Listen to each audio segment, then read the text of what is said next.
आइए स्वाध्याय सत्र का शुभारंभ करते हैं। मोक्षमार्गस्य नेतारं वेत्तारं कर्मभूभृतां ज्ञातारं विश्वतत्त्वानां वन्दे तत्त्वलब्धये। सरस्वती नमस्तुभ्यं वरदे कामरूपिणी विद्यारम्भं करिष्यामि सिद्धिर्भवतु मे सदा।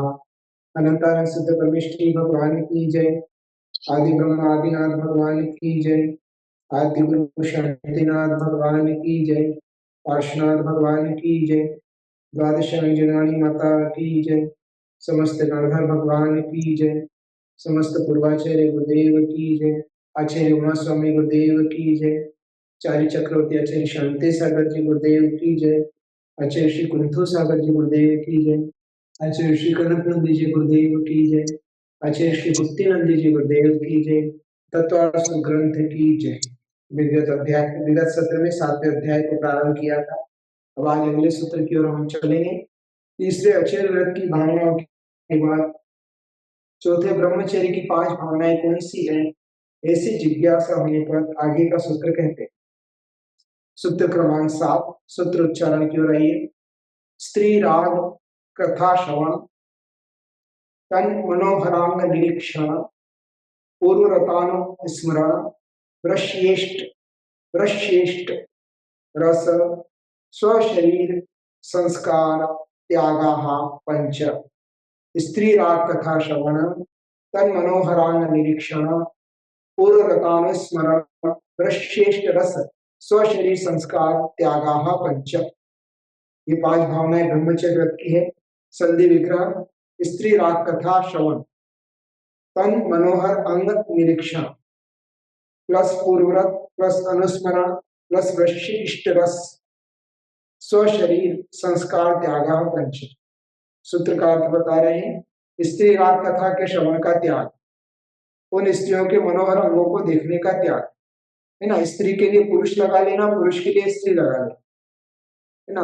पुरुष में राग उत्पन्न करने वाली अगर कोई कथा है तो उसके सुनने का त्याग स्त्री के लिए। स्त्रियों के मनोहर अंगों को देखने का त्याग, इसी प्रकार से पुरुष को राग भाव से देखने का त्याग। पर पुरुष की अपेक्षा से कथा नहीं। जिनका विवाह हो चुका है वो अपनी स्त्री को छोड़कर या अपने पुरुष को अपने भर्ता को छोड़कर बाकी सदा संतोष व्यक्त होता है। पूर्वरत भोगों को याद करने का त्याग, गरिष्ठ और इष्ट रस का त्याग तथा अपने शरीर को संस्कार करने का त्याग। ये ब्रह्मचर्य व्रत की 5 भावनाएं हैं। जो जितना अपने शरीर को संस्कारित करता है, सजाता धजाता है, उतना अब्रह्म होता है। पंचेंद्रिय के विषय ही अब्रह्म माने गए, मात्र मैथुन सेवन ही अब्रह्म नहीं है, ये भी ध्यान रखें। लब्धार्थ स्त्री राग कथा श्रवण त्याग। कपोल कल्पित फोक शास्त्र आदि से स्त्रियों में राग बढ़ाने वाली कथा के सुनने का पढ़ने का त्याग स्त्री राग कथा श्रवण त्याग है।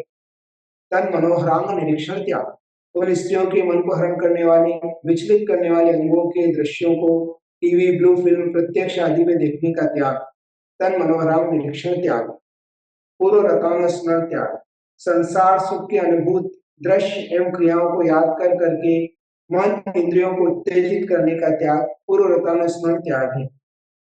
वृश्य इष्ट रस त्याग, वृश्य अर्थात गरिष्ठ भोजन जो घी मीठा आदि से अधिक संस्कारित किए गए हों उन्हें गरिष्ठ रस कहते हैं। उनके बिना भोजन बिल्कुल अरुचिकर हो जाता है, वे इष्ट रस है। जैसे नमक, खटाई, मिर्च, आचार, तड़का आदि। ऐसे इष्ट रसों को सेवन करने का त्याग इष्ट रस त्याग है। ब्रह्मचर्य की भावनाओं का पालन करना है या ब्रह्मचर्य का अच्छे से स्थिरता से अगर किसी को पालन करना है तो उन्हें गरिष्ठ और इष्ट भोजन का त्याग करना चाहिए। गरिष्ठ के अंतर्गत व्याजीकरण औषधियां आती हैं और इसके अलावा गरिष्ठ रस में ज्यादा घी मीठे आदि से संस्कारित जो भोजन होता है वो गरिष्ठ रस के अंदर। इसके अलावा इष्ट कौन सा, जिसके बिना, जैसे नमक, मसाले का राजा नमक है, उसके बिना भोजन बिल्कुल अलग ही लगता है। ऐसा जो लोग सामान्य लोग नहीं खा पाते तो नमक, खटाई, मिर्च, अचार, तड़का आदि इष्ट रसों के सेवन करने का त्याग इष्ट रस त्याग है। इसका यह अर्थ नहीं कि नमक नहीं खाना, उसमें आसक्ति अति आसक्ति नहीं होना, उसके बिना तो हमारा चलेगा ही नहीं, तो ऐसा नहीं होना। इसी प्रकार से समझ लगा स्व शरीर से संस्कार त्याग, अपने शरीर में दूसरे लोग कैसे आकर्षित हों संवरने की सजने की क्रियाएं भावों के त्याग को स्व शरीर संस्कार त्याग कहते हैं। विशेषार्थ आज के इस भौतिक युग में व्यक्ति अत्यंत काम सेवन के प्रति उत्सुक है, कारण कि काम सेवन को वृद्धि करने वाले संस्कार स्त्री पुरुष दोनों में अधिक रूप से बढ़ रहे हैं, जिसके कारण 2 वर्ष से लेकर वृद्धावस्था तक की स्त्री जाति के साथ दुराचार बलात्कार हो रहे हैं, समलैंगिक संबंध हो रहे हैं। ये सब पर्दे में रहने वाले दृश्यों को साहित्य एवं चलचित्रों के माध्यम से अधिक खुलेपन के कारण हो रहा है, जिससे महिला जाति पर शील संकट के बादल छा रहे हैं। किसी ने ठीक ही कहा है कि आज के इस दौर में किस किस्म के भूखे हैं लोग, रोटी पानी छोड़ दी और जिस्म के भूखे हैं लोग। भ्रष्ट अनिष्ट रस का सेवन मीठा, नमकीन, चरपरा, आचार, बड़ी, पापड़ आदि के माध्यम से अधिक मात्रा में हो रहा है, जिसके कारण स्त्री पुरुषों की इंद्रियों में उन्माद उत्पन्न हो रहा है, जिससे व्यभिचार, बलात्कार, अनंग क्रीड़ा, हस्त मैथुन आदि की प्रवृत्तियां अधिक हो रही है। अपने शरीर को सुंदर दिखाने के नाम पर जिस प्रकार से शरीर का संस्कार अनेक प्रकार के फूहड़, वेशभूषा, वस्त्राभूषण, केश विन्यास, नख संस्कार आदि किया जा रहा है, जिससे लोगों की वासनाएं भड़कती है, इससे अपहरण, कुरूपता, द्वेष आदि के परिणाम सामने आते हैं। अतः अपने शरीर का श्रृंगार सादगी से कहीं करें। एक श्रृंगारी अंगार से कम नहीं होती, सादगी श्रृंगार से कम नहीं होती।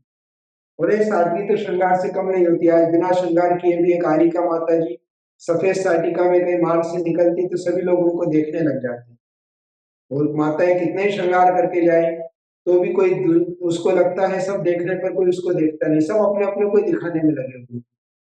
इसलिए अधर्म से बचने का प्रयास करना चाहिए और जो है शरीर के संस्कार से बचना चाहिए। अति हर जगह पे खराब है। इस प्रकार चौथे ब्रह्मचर्य व्रत की भावना हुई। अब पांचवें अपरिग्रह व्रत की 5 भावनाएं कौन सी है, ऐसी जिज्ञासा होने पर आगे का सूत्र कहते हैं। सूत्र क्रमांक 8, मनोज्ञेन्द्रिय विषय राग द्वेष वर्जनानि पंच। मनोज्ञेन्द्रिय विषय राग द्वेष वर्जनानि पंच। संधि विग्रह इसका करेंगे। मनोज्ञ अमनोज्ञ इंद्रिय विषय प्लस राग प्लस द्वेष प्लस वर्जनानि प्लस पंच। तो मनोज्ञ और मनोज्ञ, अमनोज्ञ। मनोज्ञ अर्थात मन को अच्छे लगने वाले और अमनोज्ञ अर्थात मन को रुचने वाले नहीं। ऐसे इंद्रिय विषयों में क्रम से राग और द्वेष का त्याग करना, अर्थात मनोज्ञ में राग का त्याग और अमनोज्ञ में द्वेष का त्याग करना, ये 5 अपरिग्रह व्रत की भावनाएं हैं। लब्धार्थ 5 इंद्रियों के मनोज्ञ विषयों के राग का त्याग करना अथवा अमनोज्ञ विषयों में द्वेष का त्याग करना अपरिग्रह व्रत की 5 भावनाएं हैं। इसलिए राग और द्वेष का त्याग करना है किसमें, इंद्रिय विषयों में। इसको समझेंगे, अभी पहले विशेषार्थ पढ़ लेते हैं। परिग्रह नाम मूर्छा का है। मूर्छा किसी न किसी वस्तु आदि के निमित्त से उत्पन्न होती है। यदि वह वस्तु इंद्रियों के अनुकूल हुई तो राग की वृद्धि होती है और यदि वही वस्तु इंद्रियों के अनुकूल नहीं हुई तो द्वेष की वृद्धि होती है। अतः 5 इंद्रियों के विषय में राग द्वेष के त्याग करने को ही अपरिग्रह व्रत की 5 भावनाएं कही। यदि हमें किसी के परिग्रह को देखकर भी मन में राग द्वेष उत्पन्न होता है तो इससे स्वयं की निष्प्रभता कलंकित होती है। स्पर्शन, रसना, घ्राण, चक्षुर का ये 5 इंद्रिय हैं, इनके विषय स्पर्शन का हल्का, भारी, रूखा, चिकना, कड़ा, नरम, ठंडा, गर्म, ये 8 इसके विषय कहलाते। तो बहुत अच्छा मुलायम मुलायम बैठने के लिए जगह मिल गई तो मन प्रसन्न हो गया, और कहीं कठोर स्थान पर बैठा दिया तो मन अप्रसन्न हो गया। तो एक तरफ राग हो गया, एक तरफ द्वेष हो गया। तो इन दोनों को जीतने का प्रयास करना, समत्व रखना कि चलो बैठने के लिए स्थान तो मिला, इतना कहीं बैठने को डल्लक का गद्दा भी मिल गया तो कोई बात नहीं, सहज सहज भाव से बैठ जाना। गृहस्थ की अपेक्षा कह रहा हूँ, उसमें राग नहीं करना, अरे बहुत अच्छा है तो मजा आ गया, ऐसा राग भी नहीं करना। और उसी प्रकार से कहीं कठोर भी मिल गया, व्यवस्थित बैठने को जगह नहीं मिली तो द्वेष भी नहीं करना। इसी प्रकार रसना इंद्री में भी भोजन अच्छा बना तो भी तीव्र राग नहीं करना, आसक्ति पूर्वक ग्रहण नहीं करना, सामान्य पेट भरने के लिए भोजन कर लेना। और भोजन ठीक नहीं बना, नमक कम है, जल गया है, इस प्रकार का कोई भोजन है तो भी समता से खाना हो तो ठीक है, वरना छोड़ दीजिए, पर उसमें द्वेष नहीं करना। इसी प्रकार से घ्राण इंद्री, कहीं बदबू आने लगी, किसी के शरीर से बदबू आ रही है तो एकदम उससे द्वेष करने लग गए, और कहीं इत्र परफ्यूम आदि की सुगंध है, कहा इस प्रकार जो कर रहे थे राग और द्वेष है। तो इसको जीतने का प्रयास करना ही अपरिग्रह व्रत की भावनाएं हैं। ऐसे 5 इंद्रिय में लगा रहना। ठीक है, आगे चलते हैं। पांचों व्रतों की दृढ़ता के लिए सूत्र में पांच पांच भावनाएं कही हैं, किंतु जो अव्रती विद्वान है उन्हें भी कैसी भावना करना चाहिए जिससे उन्हें व्रतों के प्रति दृढ़ अभ्यास हो, ऐसी जिज्ञासा होने पर आगे का सूत्र कहते हैं। सभी लोग तो व्रती है नहीं, जिन्होंने पांच व्रतों को धारण किया है अणु रूप में या महाव्रत रूप में, वो तो उपरोक्त पांच पांच भावनाओं का पालन करें। किंतु प्रश्न है कि जिसने भी व्रतों को धारण नहीं किया है किंतु उसकी व्रतों के प्रति आस्था का निर्माण हो, व्रतों के प्रति उसका दृढ़ अभ्यास हो, तो उसके लिए क्या करना चाहिए, उसके लिए कैसी भावना करना चाहिए? ऐसा प्रश्न होने पर आगे का सूत्र यहाँ पर बता रहे हैं। सूत्र क्रमांक 9, हिंसा दिश्विहा मुत्रापाया वद्य दर्शनम। हिंसा दिश्विहा मुत्रापाया वद्य दर्शनम। संधि विग्रह इसका करते हैं, हिंसा आदिशु प्लस इह प्लस अमूत्र प्लस अपाय प्लस अवध्य प्लस दर्शनम। यहाँ संधि का जो है विग्रह कर दिया गया है।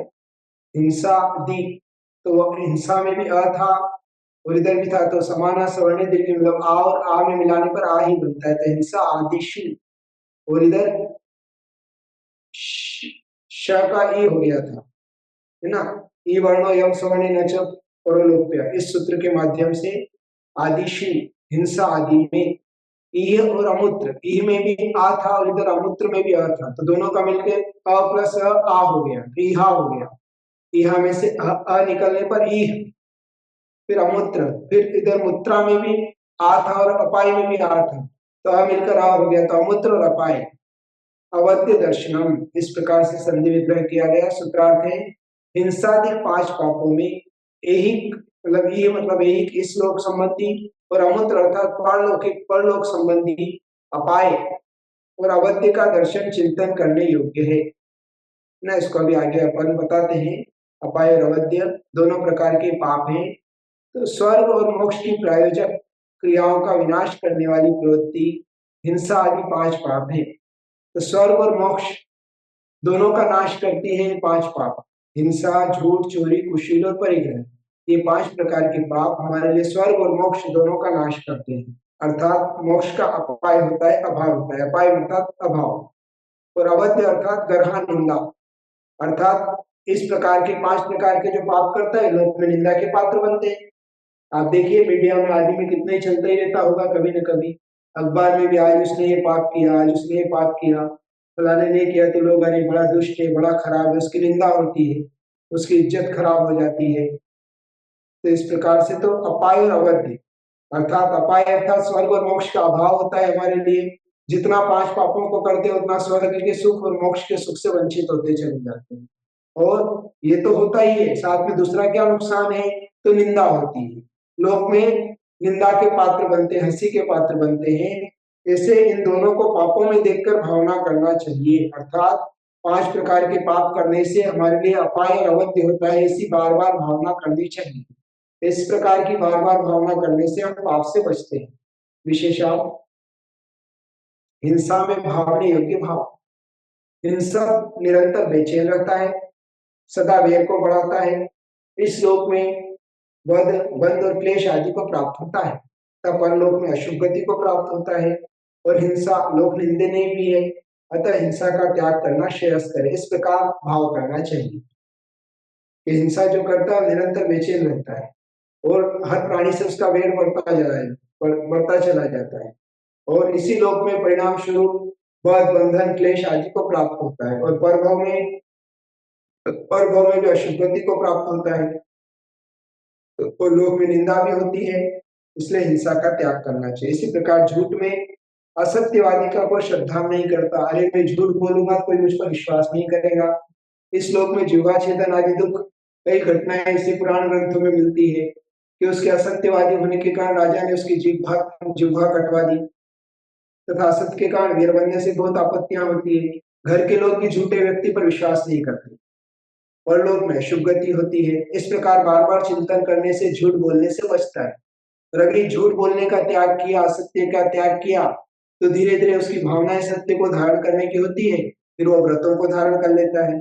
इसी प्रकार चोरी में भी लगाना, पर द्रव्य धारण करने वाले चोर का सत्य तिरस्कार करते हैं, इस श्लोक में ताड़ना, मारना, बांधना तथा हाथ पैर नाक कान ऊपर के होंठ का छेदना भेदना और सर्वस्व हरण आदि दुखों को इस श्लोक एवं परलोक में अशुभ गति को प्राप्त होता है। चोरी लोकनिंद्य कार्य भी है, अतः चोरी का त्याग करना श्रेयस्कर है। कुशील में भाव नहीं होगी। व्यभिचारी का चित्त मद से भ्रमता रहता है। मोह से अभिभूत होने के कारण वह कार्य और अकार्य के विवेक से रहित कुछ भी उचित आचरण नहीं करता है। पर स्नेह की आसक्ति से लिंग छेद, वध, बंधन, सर्वसरण आदि श्लोक के दुख एवं परलोक में अशुभ गति होती है। कुशील लोकनिंद्य कार्य है, अतः ब्रह्म का त्याग करना श्रेयस्कर है। इस प्रकार वह एक सामान्य गृहस्थ चिंतन करके और व्यभिचार से बचे। परिग्रह में भावने योग्य भाव। परिग्रह को चाहने वाले चोर, राजा, याचकों के द्वारा सताए जाते।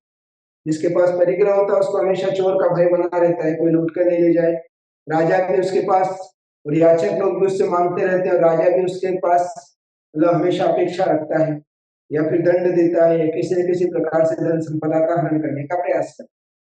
और फिर उस परिग्रह के अर्जन, रक्षण और नाश होने वाले अनेक दोष होते हैं।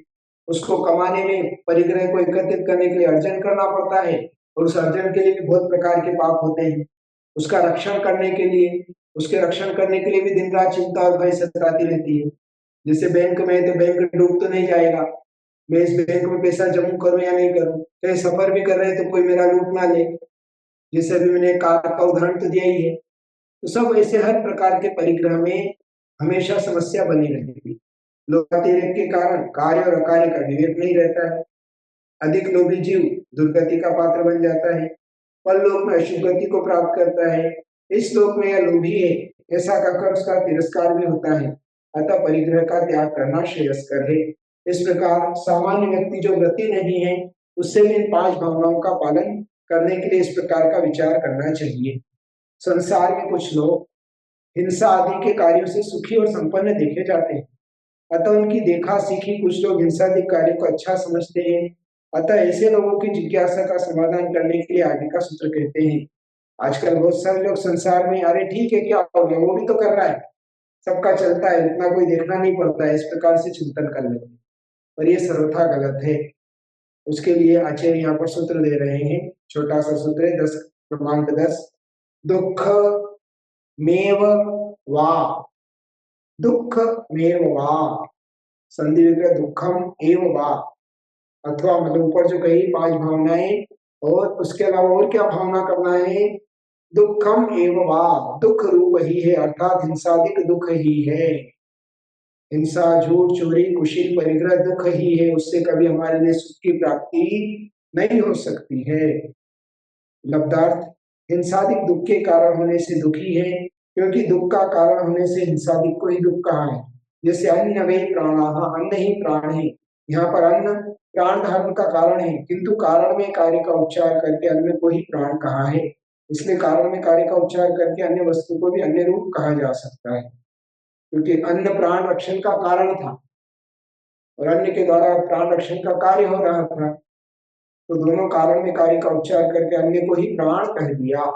विशेषार्थ, हिंसादिक कार्य करने वालों को सुखी देखकर कई लोग अच्छे मार्ग से भटक जाते हैं, अतः उन लोगों को विशेष रूप से जोर देकर आचार्य देव ने कहा है कि हिंसादिक दुख ही है, कारण के हिंसादिक करने वाले रौद्र परिणामी होते हैं, अतः उनके हिंसानंदी, नशानंदी, चौर्यानंदी, परिग्रहानंदी रौद्र ध्यान का सुख लोगों के देखने में आता है, किंतु ये हिंसादिक असाता वेदनी कर्म के कारण है एवं असाता वेदनी कर्म दुख का कारण है, अतः हिंसादिक दुख ही है। इस प्रकार अपनी और दूसरों की साक्षी पूर्वक भावना करना चाहिए।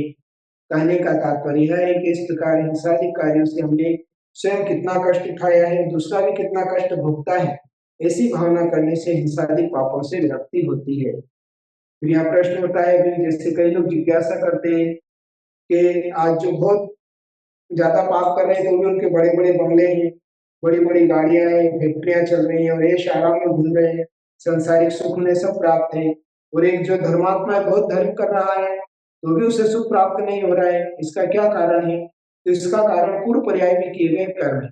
वह जो कर्म करके आया है उसका फल यहाँ भोगना पड़ रहा है। फिर धर्म हमारा धर्म करने से क्या मतलब, हम धर्म क्यों करें, इससे तो हिंसादी करने वाला ही अच्छा है। तो ऐसा नहीं है, धर्म हमारे लिए आगे के लिए पुण्य बनने और भविष्य की सुरक्षा में कारण है।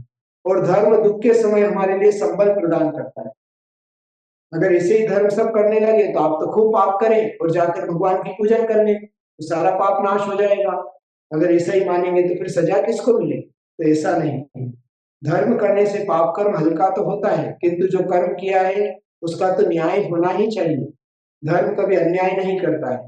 हाँ, ये जरूर है, पाप पुण्य रूप परिवर्तित हो जाता है आपकी भक्ति से, उद्गल का परिणमन हो जाता है, कर्मों का भार हल्का हो जाता है, किंतु फल नहीं मिलेगा या फल नहीं मिले तो ऐसा संभव नहीं है। तो जो भी आपके ऊपर जीवन में कष्ट आते हैं तो यही समझना चाहिए कि पूर्व पर्याय का हमारा पाप है, अति तीव्र पाप करके आए थे, उससे तो नरक तिर्यंच के दुख देखना थे, किंतु हम यहाँ मनुष्य पर्याय के छोटे दुखों में ही छूट रहे हैं। ये धर्म के कारण हमारे लिए हो रहा है। इस प्रकार की भावना करना चाहिए। धर्म दुखों को सहन करने की शक्ति देता है, किंतु जिसके पास धर्म ही नहीं है, थोड़ा ही दुख आने पर वो आत्महत्या के विचार करने लग जाते हैं। इसलिए हमें धर्म ही करना चाहिए। फिर प्रश्न है, दूसरे लोग इतने दिखाई दे रहे हैं लग्जरियस जीवन वाले, वो कैसे? वो तो इतना पाप कर रहे हैं, उनके बियर बार चल रहे हैं, फैक्ट्रीज चल रही है, होटलें हैं, तो भी इतना वो सकते में उसमें नाना प्रकार से कमा रहे हैं, उसके बाद भी वो सुखपूर्वक जीवन जी रहे हैं। तो उन्हें पूर्व पर्याय में ऐसा पुण्य किया था जिससे भौतिक सुख साधन तो उनको मिल गए, किंतु वह सब पुण्य पापानुबंधी पुण्य था। उस पुण्य के द्वारा आगे वह पाप का अनुबंध कर रहे हैं। तो अभी यहाँ थोड़े में जो पुण्य से उनको स्वर्ग के सुख भोगना थे, उस पुण्य को यहीं पर मनुष्य पर्याय में छोटे सुखों में ही भोग रहे हैं। क्योंकि स्वर्ग का तो सुख लंबे समय तक देने वाला होता है, दीर्घ काल तक रहने वाला होता है, किंतु यहाँ पर क्षणिक सुख है, तो उसके लिए भी कितना दुखी है, दिन रात भाग रहा है, जीव सुखी कहाँ है? तो यह सब सोचना चाहिए। तो वह जो सुख भोग रहे हैं, आज हमें जो सुख दिखाई दे रहा है, वास्तव में दुख रूपी है, क्योंकि उन्हें आगे उसके द्वारा भयंकर दुखों की प्राप्ति होने वाली है। इसलिए किसी भी इस प्रकार के इंसान को देखकर हमें धर्म से मुख नहीं मोड़ना चाहिए। संसार के जितने भी पाप है सब दुख रूप ही है, उससे कभी सुख का फल मिल नहीं सकता। नीम का बीज बोने पर कभी आम की प्राप्ति नहीं हो सकती, इस बात का अवश्य ध्यान रखना चाहिए। तो वो उनका पापानुबंधी पुण्य है। आज पुण्य तो मिला है, पूर्व का पुण्य उसे भोग रहे हैं, किंतु आगे पाप का अनुबंध करने वाला है। हाँ, उन्हें कोई गुरु मिल जाए, सद्बुद्धि जागृत हो जाए और इस पर्याय में वो पुण्य का सदुपयोग कर ले, धर्म ध्यान में, गुरुओं की सेवा विभक्ति में, अच्छे कार्यों में अपने पुण्य का उपयोग कर ले, तो हो सकता है जो पाप कर्म बंधे वो थोड़े कम हो जाए और आगे उसका कम फल भोगना पड़े, किंतु फल तो भोगना ही पड़ता है। और आज जो जीव धर्म करते हुए दुखी दिखाई दे रहे हैं, तो भी वो धर्म के माध्यम से पुण्यानुबंधी पुण्य का बंध कर रहे हैं। आगे उनको इस प्रकार का पुण्य, इस प्रकार के सुख प्राप्त होंगे जिससे वो और पुण्य का अनुबंध करेंगे, अर्थात उनका उच्च कुल में जन्म होगा, अच्छे कुल में जन्म होगा, गुरुओं का समागम प्राप्त होगा, मंदिर मिलेंगे, धर्म मिलेगा, रत्नत्रय की सामग्री मिलेगी, उत्तम शरीर मिलेगा, उत्तम सहनन मिलेगा। ये सब धर्म से मिलता है।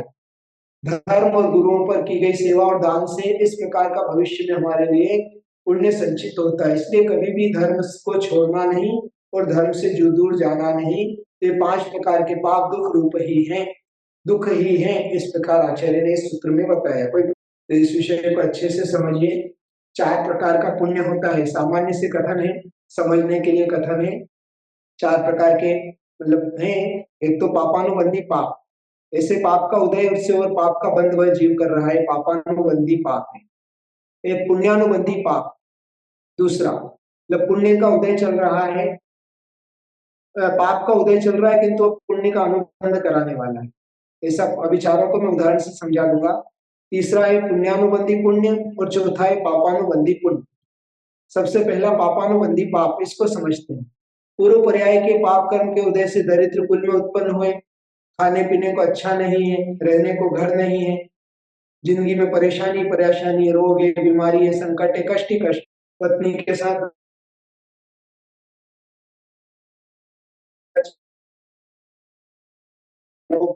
अहंकार व्यसन आदि में लगा हुआ है, तो अभी तो पहले तो पाप का उदय चल ही रहा है, किंतु आगे भी पाप का बंध उसके लिए आगे अगले भोग में फिर दुख भोगेगा। ये पापानुबंधी पाप।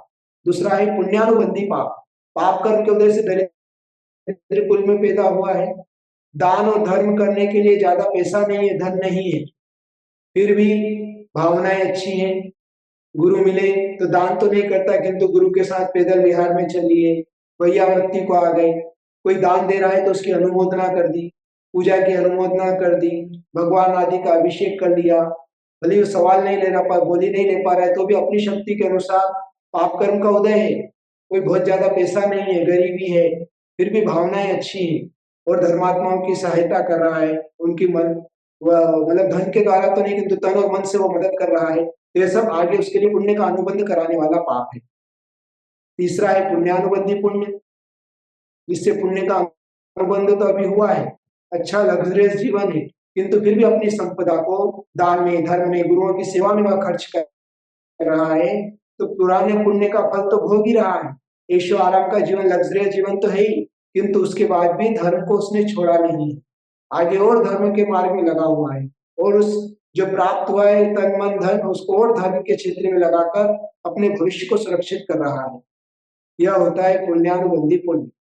और एक होता है पापानुबंधी पुण्य। अभी पुण्य का उदय वर्तमान में चल रहा है, खूब पैसा है, लग्जरियस जीवन है, सब कुछ है, किंतु वो सारा पैसा व्यसनों में जा रहा है, बुरे कार्यों में खर्च हो रहा है, दान और धर्म से कोई वास्ता नहीं है, मात्र विषय वासना, संसार, शरीर, भोग, इसी में लगा हुआ है।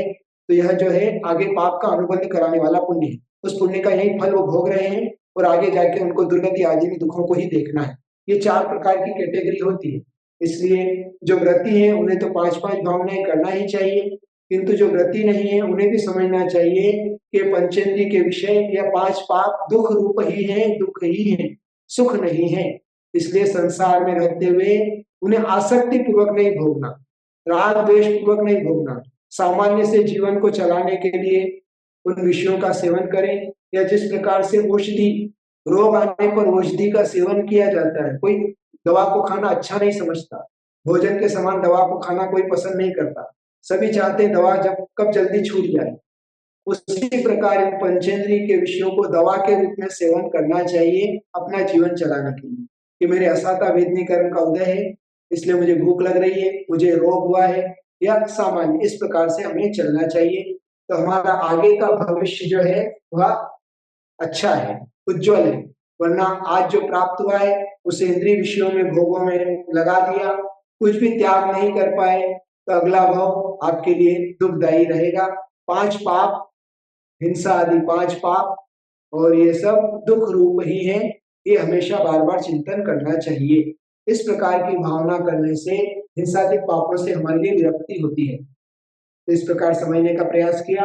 अगला सूत्र थोड़ा सा बड़ा है, आज का इतना ही रखते हैं, समय भी हो ही चुका है लगभग। जिनवाणी के ज्ञान से सूझे लोकामुख, सो वाणी मस्तक चलो सदा देता हम लोग। 9 बार नमोकार मंत्र का जाप करेंगे। सबके लिए बहुत सारा मंगल आशीर्वाद।